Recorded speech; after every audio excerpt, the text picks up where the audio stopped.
신명기 7장은 이스라엘의 구별된 그런 삶을 강조하는 것으로 시작합니다. 이 구별된 삶, 거룩한 삶은 가나안으로 들어가는 이스라엘 자손들에게는 반드시 필요한 것이었기에 모세는 이 부분을 그의 설교에서, 이 내용을 그의 설교에서 선포하고 있는 것입니다. 구별된 삶을 살 것을 가르치는 이 부분에는 여러분들도 말씀을 읽으시면서 느끼셨겠지만 굉장히 강한 그런 내용이 들어가 있기 때문에 오늘날의 이 성도들이 볼 때에는 이렇게 해도 되나, 너무 이 내용이 조금 잔인한 것은 아닌가, 하나님이 정말로 그것을 원하셨을까라는 질문을 할 수도 있을 것입니다. 그런데 이스라엘을 너무나도 잘 아시는 하나님이셨기 때문에, 그리고 사람의 죄악을 잘 아시는 하나님이셨기 때문에 이렇게 강한 말씀이 모세를 통해서 선포되게 하셨던 것입니다. 1절부터 5절까지에서는 먼저 이스라엘 백성들이 가나안에 들어가서 그 땅을 정복할 때에 그 땅의 거민을 완전히 진멸하고 그들과 어떤 모양으로든지 교류하지 말라라는 그런 명령이 선포됩니다. 가나안의 대표적인 7 족속의 이름이 언급되는데, 이들은 이스라엘보다 강했고 이스라엘보다 조직화되었고 용사들이 많은 그런 족속들이었습니다. 그러니까 현실적으로 보면 이스라엘의 능력으로는 그들을 쫓아내고 그 땅으로 들어갈 수 없었던 것입니다. 그래서 모세는 너보다 많고 힘이 센 7 족속을 하나님께서 쫓아내실 것이고 하나님께서 그들을 내게 넘기셔서 치게 할 것이라고 선포하고 있습니다. 이것은 가나안의 여러 민족을 쫓아낼 수 있는 것은 이스라엘의 능력이 아니라 하나님의 은혜로 말미암은 것임을 말해주는 것이었습니다.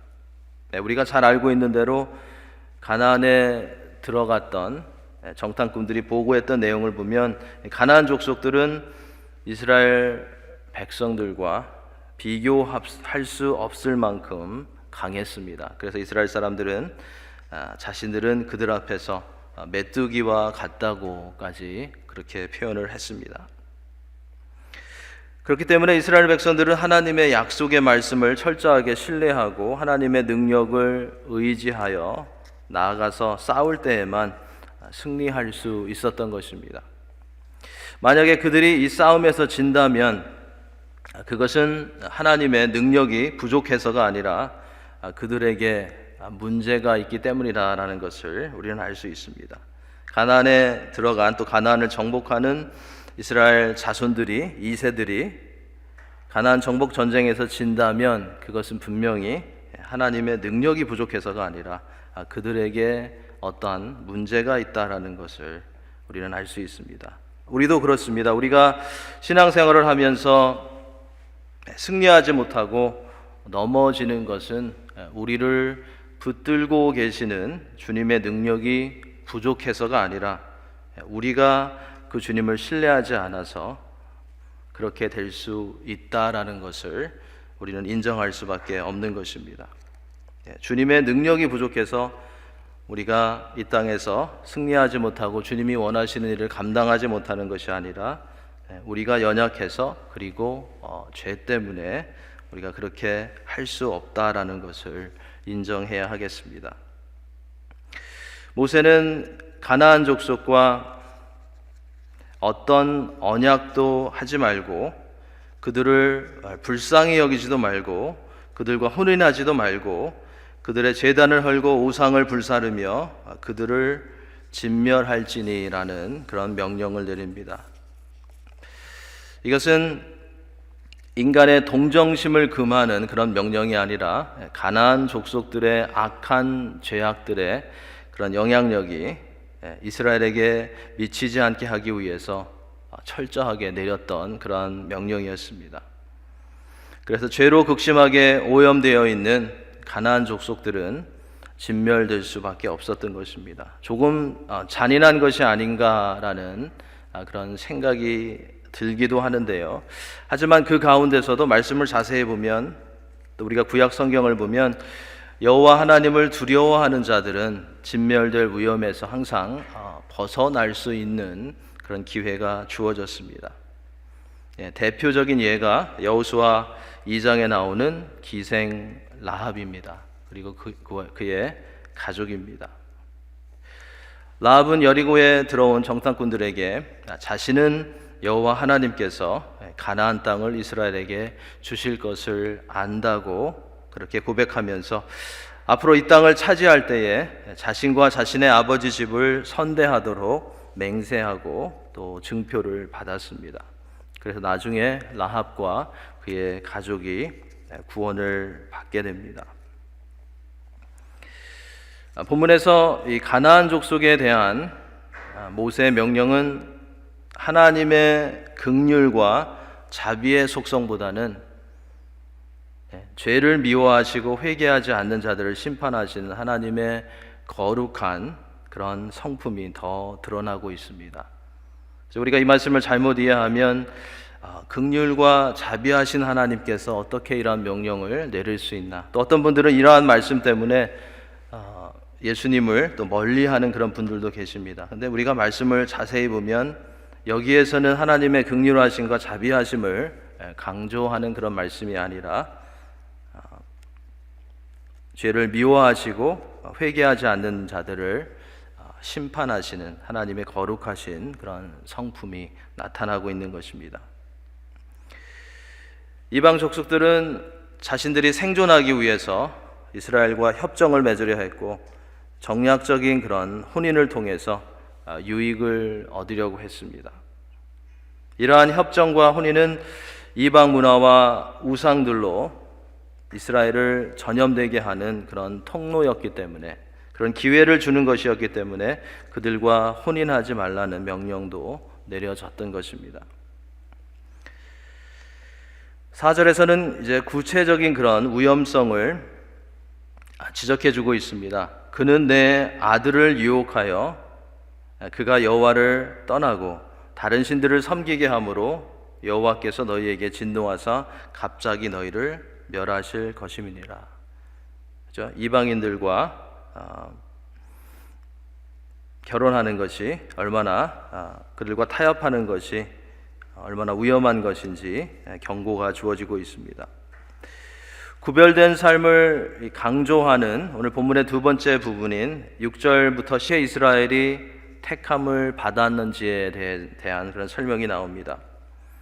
여기에서는 6절이죠. 성민, 또 6절에 자기 기업 백성이라는 그런 단어가 사용되어지고 있습니다. 이런 단어가 사용되어지는 것을 보면 이스라엘 백성들이 하나님께 얼마나 소중한 그런 존재로 여겨졌는지 우리는 알 수 있습니다. 동시에 거룩한 목적과 사명을 위해서 하나님께서 그들을 부르셨다라는 것을 알 수 있습니다. 성민이었다, 그리고 자기 기업 백성이었다라고 했습니다. 7절 8절에서 모세는 하나님께서 이스라엘을 택하시고 기뻐하신 까닭을 밝히고 있습니다. 왜 이스라엘을 택하시고 하나님께서 기뻐하셨을까요? 뭐라고 했습니까? 하나님께서 이스라엘을 기뻐하시고 택하신 까닭은 너희가 다른 민족보다 수요가 많기 때문이 아니라 너희는 오히려 모든 민족 중에서 가장 적으니라.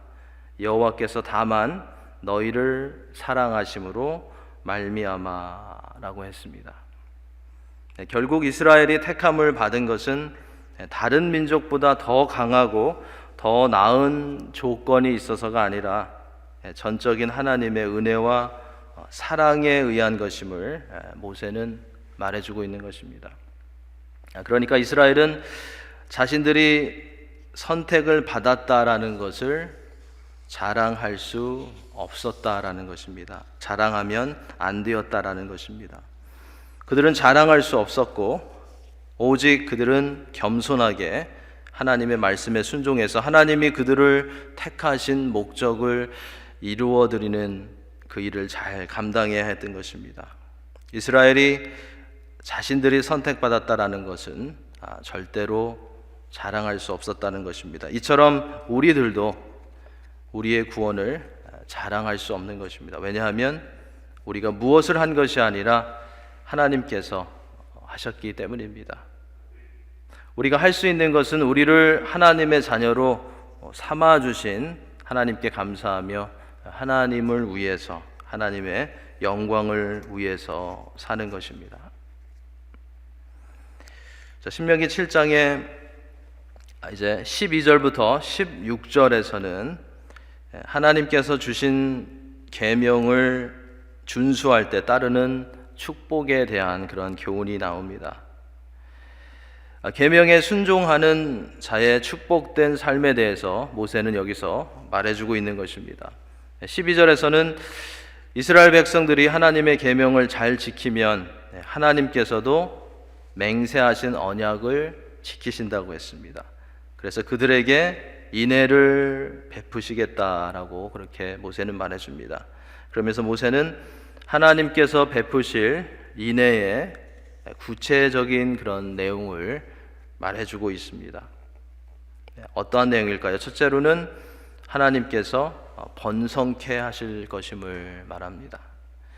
먼저는 자녀의 축복을 주실 것을 말합니다. 각 개인에게 자녀의 축복을 주신다는 것은 이스라엘에게 강력한 국력을 주신다라는 것이었습니다. 자녀의 축복뿐만 아니라 토지와 소산과 곡식과 포도주와 기름을 풍성하게 하시고 소와 양도 번식하게 하신다고 말합니다. 이렇게 하나님께서 계명을 지키는 자들을 번성케 하신다라는 이 축복의 내용은 다산의 신, 소산의 신을 섬기는 가나안 땅에 이제 들어가는 이스라엘이 반드시 기억해야 하는 것이었습니다. 이스라엘은 오직 여호와 하나님을 믿고 그의 계명에 순종하는 신앙으로만 번성케 하는 축복을 누릴 수 있다라는 것을 명심해야 했던 것입니다. 이스라엘이 가나안 땅에 들어가서 받게 되는 부유함은 다른 신으로부터 오는 것이 아니라 하나님으로부터, 오직 여호와 하나님으로부터, 여호와 하나님을 믿고 그의 계명을 순종하는 것으로부터만 얻을 수 있다라는 것을 모세는 그들에게 선포했던 것입니다.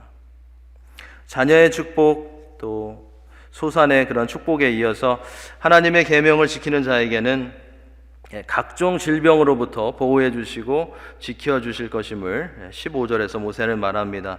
여호와께서 또 모든 질병을 내게서 멀리하사 너희가 아는 애굽의 악질에 걸리지 않게 하시고 너를 미워하는 모든 자에게 걸리게 하실 것이라. 자, 이 표현도 조금 좀 미인한 게 아닌가, 그죠? 이스라엘 백성들은 걸리지 않게 하시고 너를 미워하는 모든 자에게 걸리게 하실 것이라. 좀 표현이 우리가 읽을 때는 그렇습니다. 이 부분은 과거의 출애굽의 10가지 재앙을 생각하면 이게 무슨 말씀인지 조금 더 우리에게 다가옵니다. 하나님이 보호해 주셔서 많은 재앙이 이스라엘 백성들이 있는 곳이 아닌 애굽 사람이 있는 곳에 내렸던 것처럼 하나님께서 그런 역사를 이루실 것을 다시 한번 모세를 통해서 말씀해 주고 계신 것입니다. 신명기 7장의 마지막 부분을 가보면 17절부터 26절까지에서는 과거의 역사를 통해서 이스라엘 자손들을 모세가 격려하는 그런 내용이 언급되고 있습니다. 모세는 지난날의 애굽에서 하나님께서 이스라엘 백성들을 구원해 내실 때 그 가운데 나타내셨던 하나님의 능력을 여기서 상기시키고 있습니다. 그들이 가나안 정복 전쟁을 두려워하지 않고 담대함으로 감당할 수 있게 여기에서 격려하고 있는 것입니다. 17절부터 19절까지 한번 보시기 바랍니다. 17절부터 19절 말씀 같이 한번 우리 읽도록 하겠습니다. 내가 혹시 심중에 이르기를 이 민족들이 나보다 많으니 내가 어찌 그를 쫓아낼 수 있으리요 하리라마는 그들을 두려워하지 말고 내 하나님 여호와께서 바로와 온 애굽에 행하신 것을 잘 기억하되 내 하나님 여호와께서 너를 인도하여 내실 때에 내가 본 큰 시험과 이적과 기사와 강한 손과 편팔을 기억하라. 내 하나님 여호와께서 내게 두려워하는 모든 민족에게 그와 같이 행하실 것이요. 모세는 과거에 이 가데스 바네아의 사건, 즉 하나님께서 약속하신 가나안 땅을 바로 눈앞에 두고도 두려움 가운데 그 땅으로 들어가지 않았던 그런 사건을 되풀이하지 않도록 하기 위해서 이 부분을 언급했던 것입니다.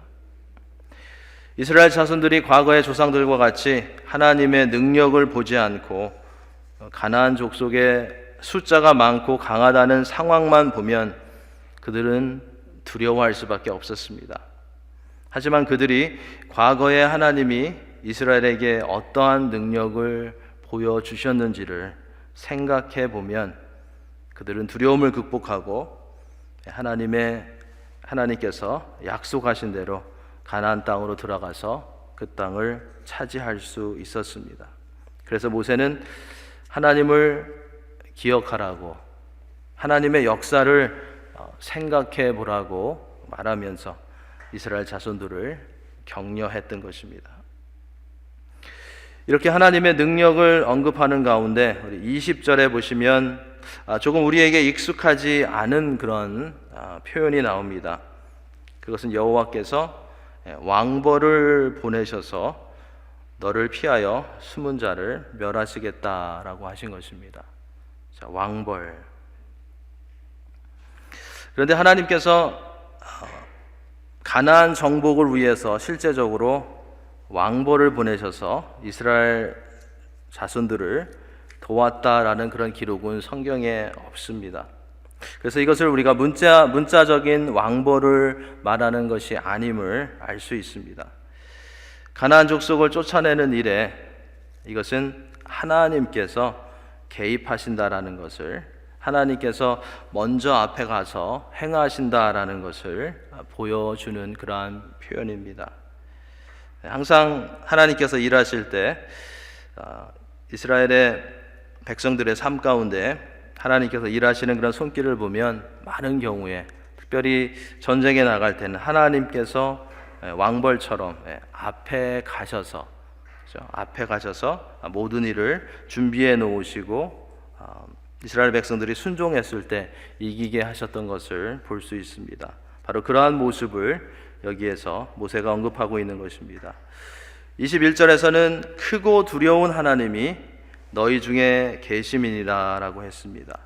자, 이렇게 크고 두려운 하나님이 적들에게 앞서갈 때에는 그들이 어떻게 되겠습니까? 적들은 두렵고 떨 수밖에 없었을 것입니다. 두려움 가운데 이스라엘과 제대로 싸울 수도 없었을 것입니다. 22절부터 24절까지에서는 모세는 여기서 내 하나님 여호와께서 가나안 족속들을 그리고 그들의 왕들을 내 손에 넘기실 것이라 라고 말해줍니다. 그러면서 하나님께서 그들을 조금씩 내 앞에서 쫓아내실 것이라고 말해줍니다. 자, 우리의 생각으로는 하나님께서 가나안 족속들을 이스라엘 손에 넘겨주실 것이면 그냥 한꺼번에 다 몰아내시고 새롭게 시작하게 할 수 있도록 해주시면 좋을 텐데 라는 그런 생각이 듭니다. 근데 왜 조금씩 내 앞에서 쫓아내실 것이라고 했을까요? 왜 조금씩 내 앞에서 쫓아낼 것이라고 하나라는 그런 의문을 갖게 됩니다. 그 이유를 22절에서 설명해 줍니다. 그 이유는 한꺼번에 가나안 족속들을 몰아내면 들짐승들이 늘어나서 이스라엘 백성들이 해를 당할 수 있기 때문에 하나님께서 그렇게 하신다는 것입니다. 하나님의 백성들을 향한 하나님의 인도하심은 이 정도로 이렇게 세밀하시다라는 것을 볼 수 있습니다.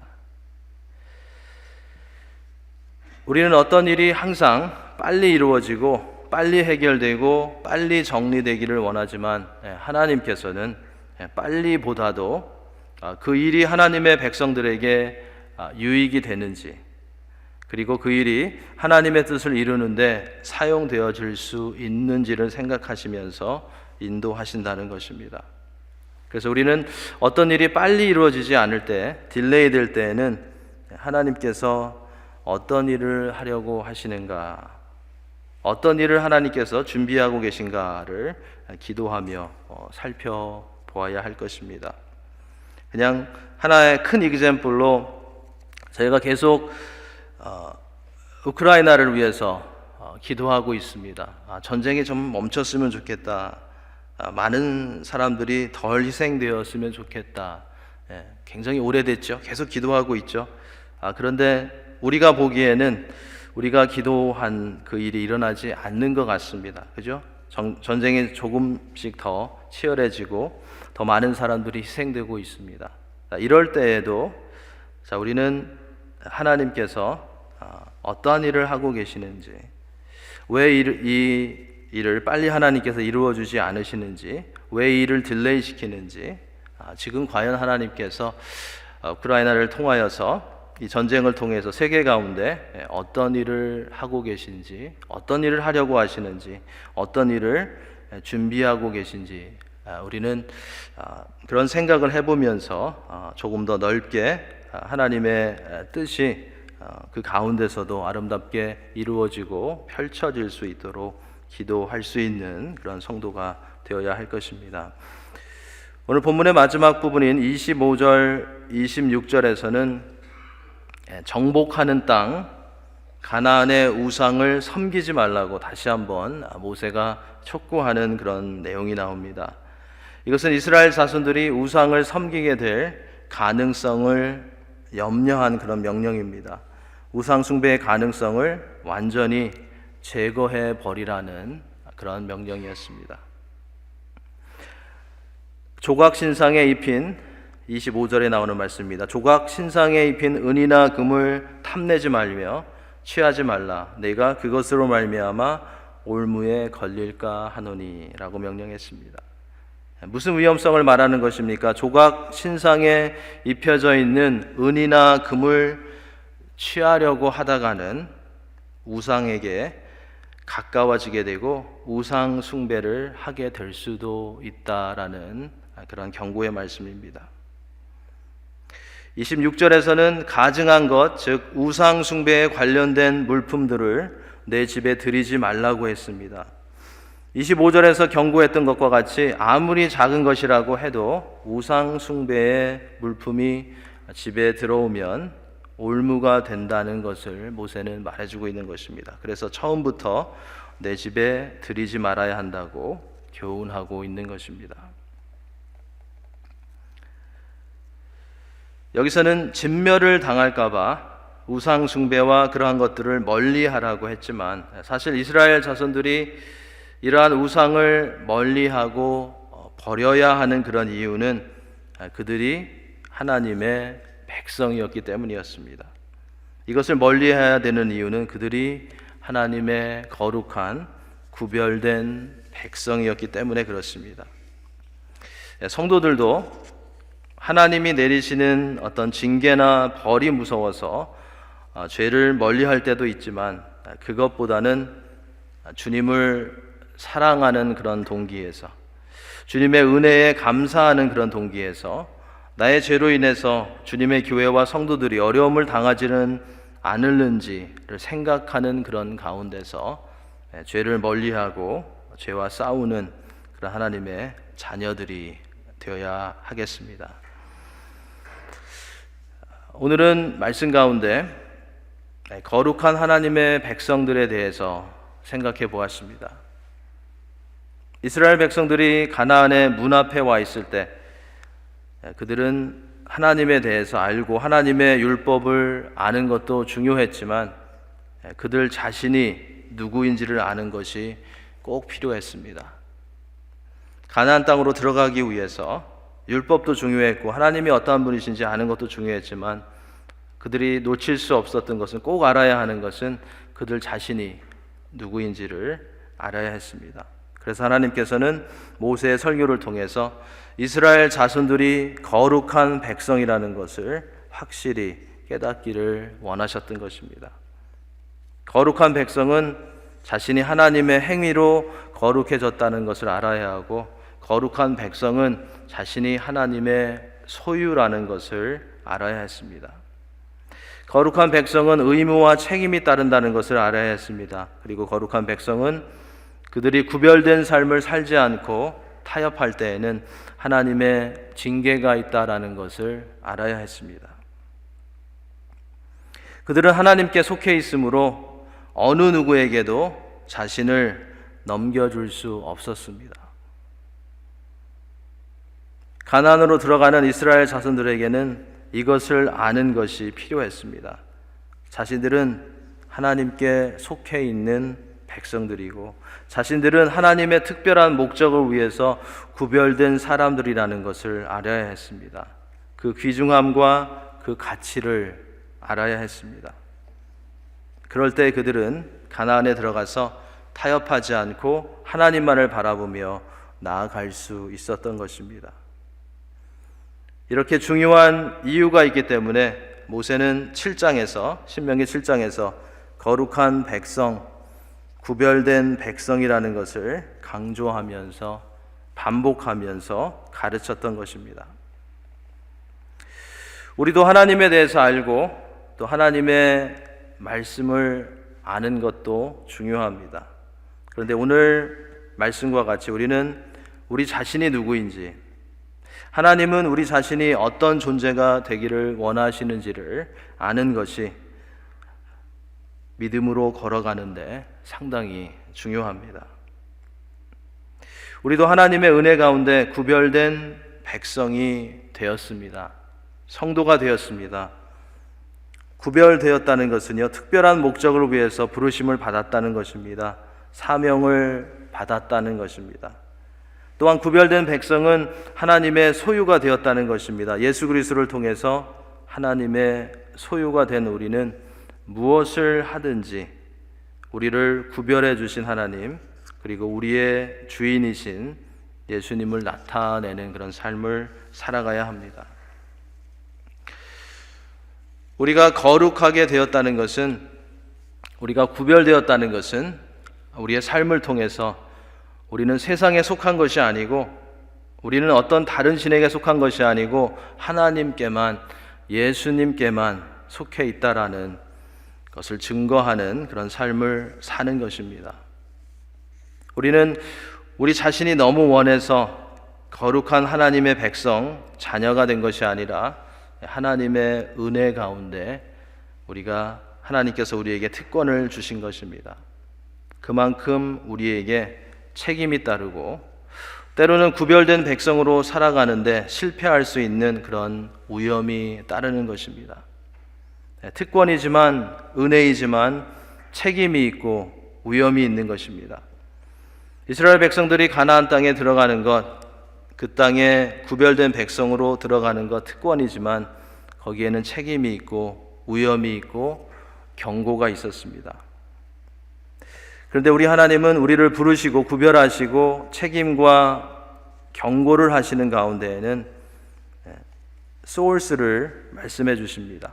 우리가 승리할 수 있는 소울스를 말씀해 주십니다. 우리가 이 땅에서 하나님의 구별된 백성으로 살아가야 하는 그런 책임과 실수할 수 있는 위험이 있지만, 하나님께서는 항상 우리에게 꼭 필요한 그 자원을 말씀해 주십니다.